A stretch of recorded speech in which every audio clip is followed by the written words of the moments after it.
नमस्कार, capital TV Uttar Pradesh देख रहे हैं आप। मैं हूं आपके साथ सबा शाहिद शेख।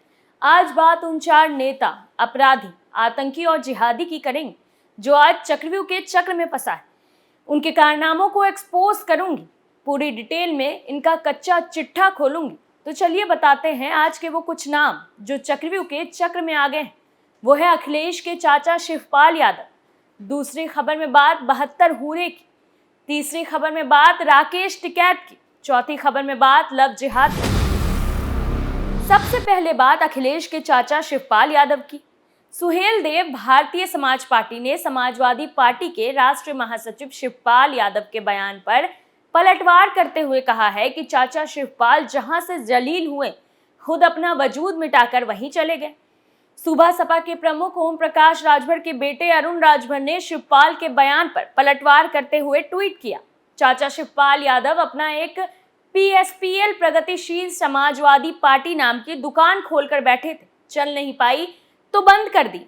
खुद वजूद अपना मिटाकर जहां से जलील हुए वहीं चले गए। राजभर ने अपने सिलसिलेवार ट्वीट में कहा कि जब तक सपा में नहीं शामिल हुए थे चाचा श्री शिवपाल यादव जी, तब तक सपाई उनको भाजपा की बी टीम ही मानते थे और सम्मान दूसरे जगह दिलाने के लिए चिट्ठी लिखते थे।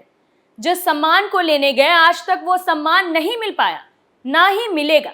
इसी ट्वीट में अरुण राजभर ने समाजवादी पार्टी का पिछले साल 22 जुलाई का एक ज्ञापन भी साझा किया, जिसमें राष्ट्रपति चुनाव के बाद चाचा भतीजे यानी कि शिवपाल सिंह यादव और अखिलेश यादव के बीच टकराव तेज होने के बाद सपा ने ज्ञापन जारी करके कहा था, माननीय शिवपाल सिंह यादव जी, अगर आपको लगता है कि कहीं ज्यादा सम्मान मिलेगा तो वहां जाने के लिए आप स्वतंत्र हैं।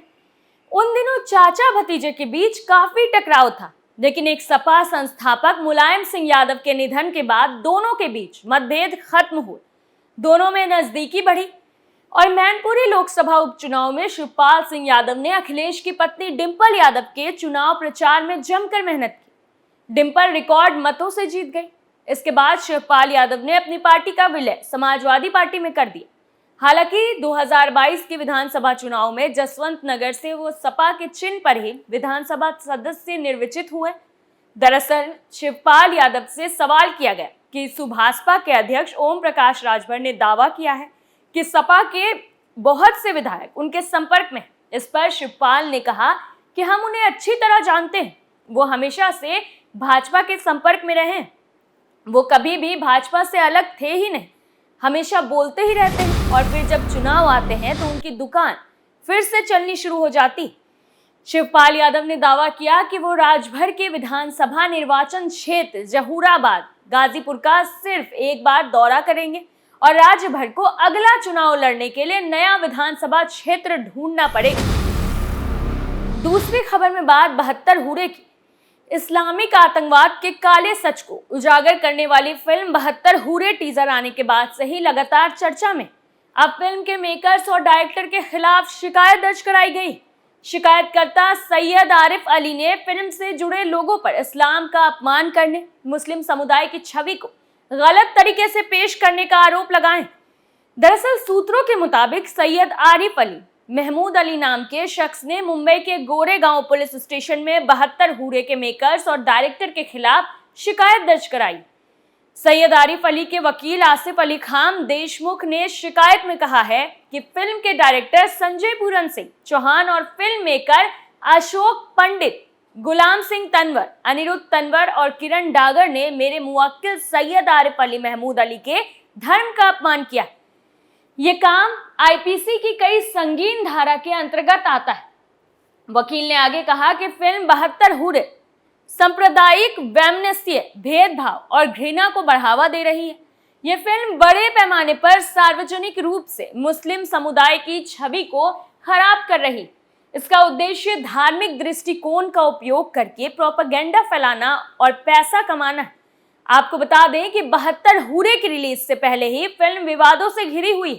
फिल्म के डायरेक्टर संजय पूरन सिंह चौहान को कट्टरपंथी गालियां और उनकी मां से दुष्कर्म करने की धमकी दे रहे हैं। याद हो कि इससे पहले फिल्म को लेकर अफवाह फैलाई जा रही थी कि सेंसर बोर्ड ने फिल्म को सर्टिफिकेट देने से इनकार कर दिया है। हालांकि बाद में सेंसर बोर्ड ने बयान जारी कर कहा था कि फिल्म 72 हूरे को ए सर्टिफिकेट दिया गया है। गौरतलब है कि फिल्म 72 हूरे 7 जुलाई को देश भर के सिनेमाघरों में एक साथ रिलीज हो रही है। फिल्म IMDb पर 29.5% रेटिंग के साथ मोस्ट अवेटेड फिल्मों की लिस्ट में टॉप पर बनी हुई है। दिलचस्प बात तो यह है कि इस फिल्म ने गदर 2 को भी पीछे छोड़ दिया है। तीसरी खबर में बात राकेश टिकैत की। उत्तर प्रदेश के बागपत में BKU के राष्ट्रीय प्रवक्ता राकेश टिकैत ने प्रधानमंत्री नरेंद्र मोदी पर जमकर जुबानी हमला बोला। उन्होंने कहा कि देश में फसलों के लिए एक मोदी MSP गारंटी कानून भी बना दिया जाना चाहिए। PM मोदी के अमेरिका दौरे को लेकर राकेश टिकैत ने कहा कि वहां से आने वाले सेब पर 20% ड्यूटी टैक्स कम कर दिया है। इससे देश के किसानों को बड़ा नुकसान होगा। उन्होंने सरकार को चेतावनी देते हुए कहा कि 15 अगस्त को ट्रैक्टर क्रांति होगी। इसको लेकर 17 जुलाई को प्लान तैयार किया जाएगा। BKU के राष्ट्रीय प्रवक्ता राकेश टिकैत को बागपत के दादरी गांव में पहुंचने और किसानों के साथ बैठक की। इस दौरान राकेश टिकैत ने कहा कि बागपत में गन्ने की मुख्य फसल और गन्ने का समय से भुगतान नहीं होता है। सरकार 10 साल पुराने डीजल से चलने वाले वाहनों को बंद करने जा रही, जिससे किसानों को बड़ा नुकसान होगा। प्रधानमंत्री नरेंद्र मोदी पर निशाना साधा और यहां तक कह दिया कि देश में फसलों के लिए एक मोदी MSP गारंटी कानून भी बना दीजिए। राकेश टिकैत ने PM मोदी के अमेरिका दौरे पर तंज कसते हुए कहा कि PM मोदी ने अमेरिका के किसानों से एक समझौता किया। इस समझौता के तहत वहां से आने वाले सेबों पर 20% ड्यूटी कर दी गई। इससे देश के सेब किसानों को बड़ा नुकसान होगा। उन्होंने सरकार पर आरोप लगाते हुए कहा कि उनकी मंशा है कि किसान महंगे दामों पर अपनी जमीन बेच दे। देश में व्यापारी जमीन खरीदने में लगे हुए हैं। जो भी किसान जमीन बेच देगा वो दोबारा उसे नहीं खरीद सकता। राकेश टिकैत ने किसानों से जमीन कर रखने की नसीहत देते हुए कहा कि वो आने वाले आंदोलन और अपने रोजगार पर ध्यान दें। बागपत के मलकपुर चीनी मिल पर 450 करोड़ रुपए से ज्यादा बाकायदा गन्ना भुगतान पर किसानों को सलाह देते हुए राकेश टिकैत ने कहा कि 1000 किसान ट्रैक्टरों के साथ मोदी नगर जाकर मोदी की फैक्ट्रियों को बंद करा दो। इसका भुगतान होने तक चलने मत दे। ऐसी स्थिति में ही भुगतान हो सकता है। बिजली को लेकर आगरा में किसान कर्जबंद हो गए हैं। अब उनकी जमीन जाएगी और यही हाल यहां होने वाला है। उन्होंने कहा कि हक के लिए आंदोलन करने पड़ेंगे। राकेश टिकैत ने आंदोलन को लेकर कहा कि मौसम ठंडा और आंदोलन गर्म, इस साल का यही फॉर्मूला है और इसी पर आंदोलन की तैयारी करनी है। लोकसभा चुनाव से राकेश टिकैत ने किनारा करते हुए कहा कि जो जहां चाहे वोट दे, लेकिन 15 अगस्त को ट्रैक्टर क्रांति कहां होगा उसकी घोषणा 17 जुलाई को सिसोली में होने वाली राष्ट्रीय कार्यकारिणी की बैठक में तय किया जाएगा। हालांकि लोकसभा चुनाव से राकेश टिकैत ने किनारा करते हुए कहा कि जो जहां चाहे वोट दे, लेकिन 15 अगस्त को ट्रैक्टर क्रांति कहां होगा उसकी घोषणा 17 जुलाई को सिसोली में होने वाली राष्ट्रीय कार्यकारिणी की बैठक में तय किया जाएगा। राकेश टिकैत का ये पुराना पेशा है सरकार को घेरने का। टिकैत किसानों के हितैषी बनने का ढोंग करते हैं। यहां तक कि पहलवानों के मुद्दे पर भी उन्होंने अपनी गंदी राजनीतिक रोटियां खूब सेकी। चौथी खबर में बात लव जिहाद की। उत्तर प्रदेश के अपराधियों पर योगी सरकार का बुलडोजर एक्शन जारी। इसी सिलसिले में यूपी के फतेहपुर में लव जिहाद के एक आरोपी के खिलाफ बुलडोजर कार्रवाई की गई। सूत्रों के मुताबिक सोनू उर्फ सिकंदर पर लड़की के अपहरण और फिर उसके साथ दुष्कर्म करने के आरोपों के बाद बुलडोजर की कार्रवाई की गई। प्रशासन की टीम ने आरोपी सोनू उर्फ सिकंदर के घर पर बुलडोजर चलाया। दरअसल आरोपी सोनू उर्फ सिकंदर ने एक शादी समारोह से लेकर लड़की को अगवा किया। इसके बाद लड़की के साथ दुष्कर्म किया। वारदात को अंजाम देने के बाद आरोपी सिकंदर ने लड़की को जान से मारने की कोशिश में उसे ईंट पत्थर से कुचला। लड़की को मरा हुआ समझकर आरोपी सिकंदर मौके से फरार हो गया। लड़की को गंभीर हालत में फतेहपुर जिला अस्पताल में भर्ती किया गया।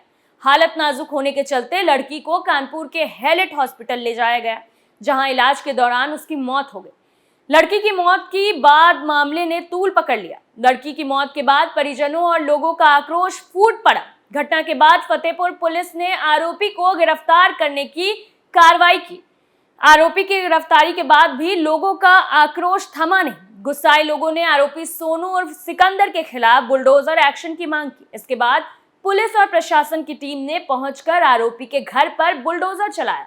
आरोपी सोनू और सिकंदर की गिरफ्तारी के बाद भी लोगों का आक्रोश थमा नहीं। इस मामले में विश्व हिंदू परिषद समेत कई हिंदूवादी संगठन आरोपी के खिलाफ कड़ी कार्रवाई करने की मांग लगातार कर रहे हैं। वहीं फतेहपुर में आरोपी के खिलाफ प्रदर्शन के चलते बुलडोजर की कार्रवाई करने की मांग लगातार की जा रही थी। वहीं लोगों के बढ़ते आक्रोश के मद्देनजर प्रशासन ने जांच के बाद भारी पुलिस बल टीम के साथ ज्वालागंज पहुंची और आरोपी सोनू के घर पर बुलडोजर चला दिया। फिलहाल के लिए चक्रव्यूह में मेरे साथ इतना ही। कल फिर कौन किसके चंगुल में फंसेगा, नए मुद्दों के साथ फिर पेश होंगे। आप बने रहिए कैपिटल टीवी उत्तर प्रदेश के साथ और मुझे सबा शाहिद शेख को इजाजत दीजिए। नमस्कार।